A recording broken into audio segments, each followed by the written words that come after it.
I'm watching this movie called Larry Crowne. See it up there in the top left? It's a Tom Hanks movie. Julia Roberts and a lot of other stars in it, but it obviously must have only been B grade. But he's on the way to the bank. He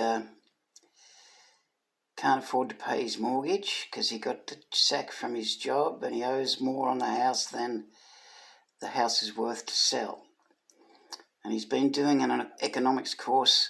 He's on his way to the bank to stick it to the man, as they speak, as we say. And this may help someone in America, and it probably work in Australia as well. But of course, this is only the movie version of it, and the actual law and the proper way to go about it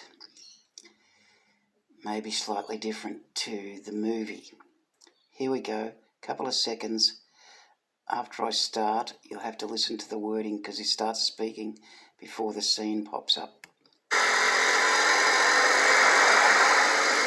The papers and records for 8656 Derby Court. Since River Creek Bank can't see to give me new terms, my mortgage has become a bad debt that I now transfer back to you. Oh, no. You don't want to default on us. It's called a strategic foreclosure. Oh, I know what it's called, but you can't do this. See, it's bad for your credit. Any student of Economics 1 will tell you this move is tough, but fair. Larry, let's go have ourselves some complimentary coffee and we'll talk this out. Legally, I have to vacate the premises in 30 days. Keys are in it. This is not personal, Mrs. Gamelgard. It's just, times have changed.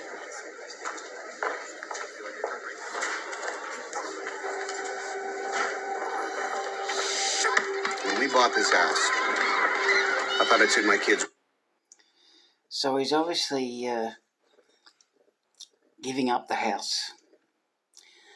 And I'm led to believe that if you can prove the bank has committed fraud by not loaning you anything, but just getting you to sign a promissory note, which they then on-sell in the securities bond market or mortgage-backed securities, then you get to keep your house. The mortgage contract is fraud. Fraud vitiates everything, and therefore you get to keep the house but not have to pay any more on the mortgage. So these are the lengths we can go to stick it to the man. I already stuck it to the man. I don't need to prove the bank was committing fraud against me.